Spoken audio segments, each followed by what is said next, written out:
अस्सलाम वालेकुम मेरे प्यारे मोहतरम किसान दोस्तों, प्रोग्राम किसान की आवाज़ के साथ आपका मेज़बान साइम रशीद हाजिर खिदमत है।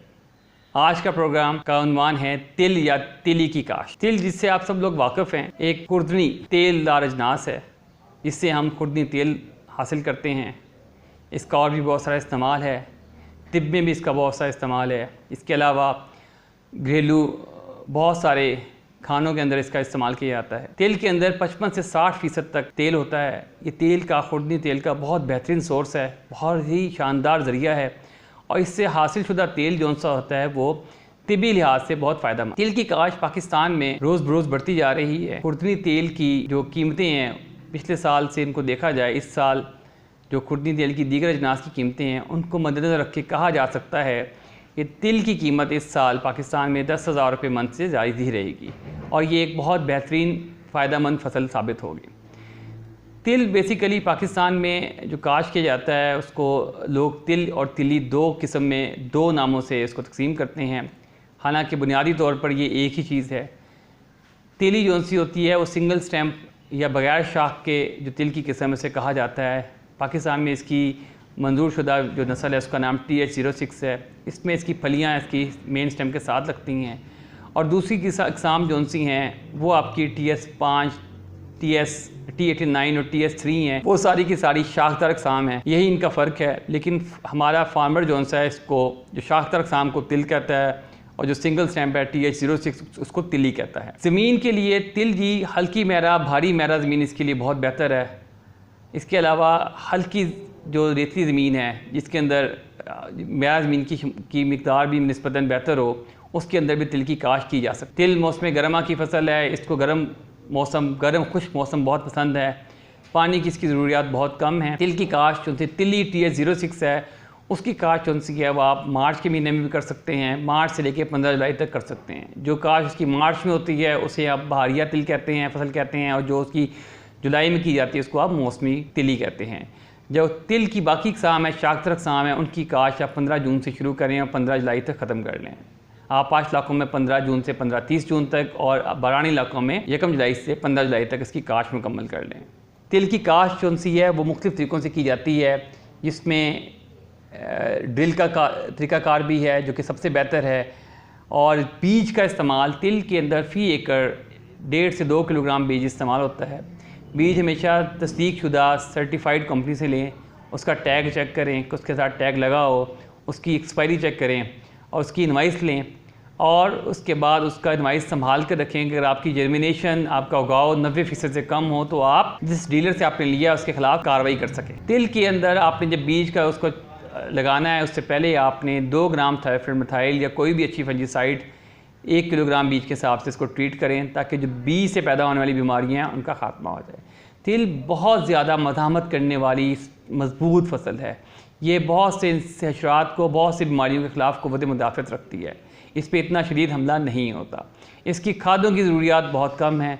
अगर आप तिल ऐसी ज़मीन में लगा रहे हैं जो कि पानी नहीं पीती, जिसमें चिकनाहट ज़्यादा है, वहाँ पर छट्टा मारें और छट्टा मारने के बाद खिले निकाल लें ताकि जो आपका बीज है पानी देते वक्त वो ज़्यादा उसको नमी उसको से महफूज रहे और पानी इसको तने को टच ना कर सके, छू ना सके। तिल के लिए खादों का इस्तेमाल, तिल के अंदर खादें बेसिकली हैं उसमें इस्तेमाल किया जाता है जो आपको अच्छी पैदावार के लिए। अच्छी पैदावार से मुराद ये है कि पाकिस्तान में तिल की औसत पैदावार 6 से 7 मन फ़ी एकड़ तक है। 10 एकड़ भी मन भी ले लेते हैं, लेकिन बहुत कम फार्मर हैं जो 15-16 मन लेते हैं। जबकि तिल की जो मौजूदा अक़साम है ये 25 मन पोटेंशियल की अक़साम है। 25 मन पोटेंशियल लेने के लिए हमें तिल की पैदावार के लिए हमें बहुत सारी मेहनत करनी पड़ेगी।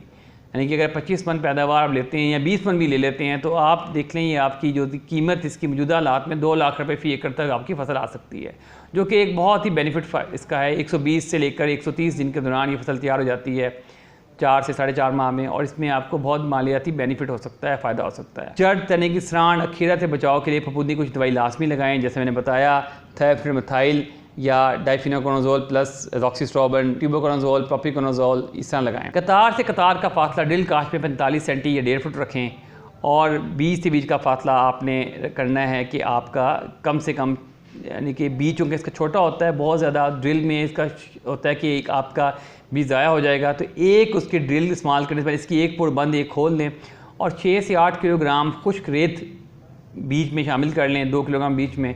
उससे ये होगा कि आपका बीज जो है वो यकसा तौर पर पूरे खेत में आपकी उसकी ड्रिल हो जाएगी। उसके बाद जनाब साहब जो आता है सेम पौधों की छदराई। अगाव मुकम्मल होने के बाद जब 4 पत्तों पे फसल पहुंच जाए तो कमज़ोर पौधे निकाल दें।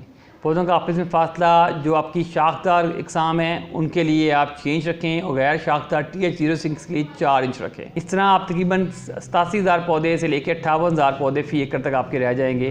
शाख TH06 जिसे तिली कहते हैं उसके 87,000 पौधे होने चाहिए 1 एकड़ में, और जो दूसरी इकसाम है जिसे तिल कहते हैं शाखदार उसके 58,000 पौधे फ़ी एकड़ आपके होने चाहिए। पानी देने से पहले खुश्क गोडी करें।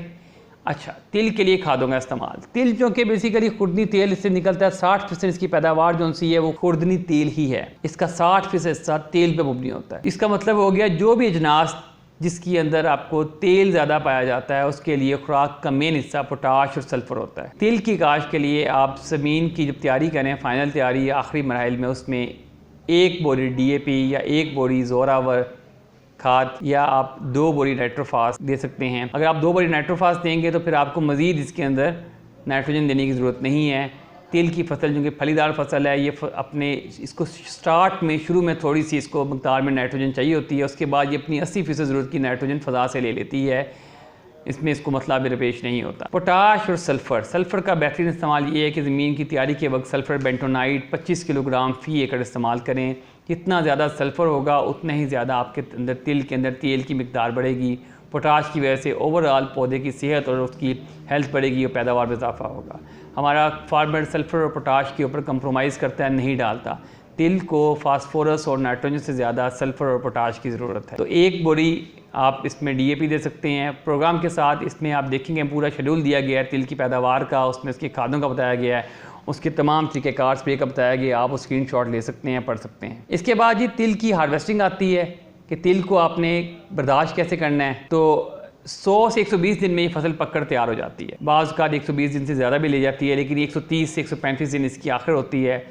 जब पौधों से 90 से 95% पत्ते झड़ जाएँ इसके और तकरीबन 3/4 फलियाँ नीचे से ऊपर की तरफ वो जर्दी माइल हो जाएँ तो फलियों का मुंह खुलने से पहले पौधे काट लें। अगर आप फलियों का मुंह खुल जाएगा तो आपकी पैदावार ज़ाया हो जाएगी और आप उसको बहुत बड़े नुकसान का शिकार। इसके ऊपर आपने कुछ स्प्रे करने हैं, फोलियर स्प्रे, जिनका मैंने तरीका अगर आपको बता देता हूँ कौन कौन से करने हैं। फलियों को इनके जो तिल की फसल है पौधों को काटने के बाद इनको छोटे छोटे गट्ठे बना कर रखना है और इस तरह रखना है अपने सीधे खड़े करने के, इनमें से रोशनी हवा का गुजर होता रहे। और उसके बाद इनको आराम से आप धोरा करें, खुश्क होने पर इनको लटाकर झाड़ लें। ये अमल वक्फे से दोहराते रहें। 2-3 मरतबा करने से बीज मुकम्मल तौर पर अलहदा हो जाएगा। बीज को 2 से 3 दिन धूप में खुश्क करें और जब इसमें नमी 8 से 10% रह जाए तो इसको अच्छी तरह साफ़ करके ज़ख़ीरा करें या मंडी में फ़रोख्त कर दें ताकि स्टोर में से फफूंदी ना लगे। खाद की तरतीब ऐसे है, ज़मीन की तैयारी के वक्त बजरिया छट्टा 6 इंच की गहराई तक अच्छी तरह मिक्स करें। पहला ऑप्शन क्या है, 50 किलोग्राम DAP या MAP, 25 kilogram sulphur bentonite, 8 kilogram humic acid दानेदार और 25 किलोग्राम पोटाशियम सल्फेट। पहला ऑप्शन है इसका ज़मीन की तैयारी के वक्त। दूसरा ऑप्शन ये है कि 100 kilogram single super phosphate, 25 kilogram bio organic phosphate होगी, 50 kilogram ammonium sulphate, 25 kilogram sulphur bentonite, 8 kilogram humic acid और 25 किलोग्राम पोटाशियम सल्फेट। ये सारी तफसील आपको इस प्रोग्राम में मिल जाएगी। इसको आप ज़मीन की तैयारी के वक्त अच्छी तरह छट्टा देके 6 इंच की गहराई तक मिक्स करें। उसके बाद पहले पानी पर 25 kilogram urea, 1 kilogram zinc sulphate दें, फ्लड इरिगेशन करें। दूसरे पानी पर 50 किलोग्राम कैल्शियम अमोनियम नाइट्रेट, जिसे आप गौरा भी कहते हैं, 25 kilogram potassium sulphate, 1 kilogram borax आप बजरिया फ्लड इरिगेशन करें। ये तो इसकी खादों की तरतीब थी जो आपने बजरिया ज़मीन इसको प्रोवाइड करनी है। फोलियर खादों के लिए 1 किलोग्राम पोटाशियम नाइट्रेट 100 लीटर पानी में फूल निकलने से पहले स्प्रे करें। 500 ग्राम कैल्शियम नाइट्रेट 100 लीटर पानी में मिक्स करके फूल मुकम्मल निकलने और फली बनने के बाद स्प्रे करें। 400 ग्राम NPK 20-20-20 जिसे 20-20 कहते हैं, या 15-18-18 या 18-18-18 जो पानी में हलपजीर NPK होती है, उसमें 100 ग्राम जिंक सल्फेट, 100 ग्राम फेरस सल्फेट और 100 ग्राम मैंगनीज सल्फेट मिक्स करके, 100 ग्राम बोरेक्स मिक्स करके 100 लीटर पानी में मिक्स करके 30, 45 और 60 दिन की फसल पर स्प्रे करना है। ये तो इसकी तमाम तफसील थी।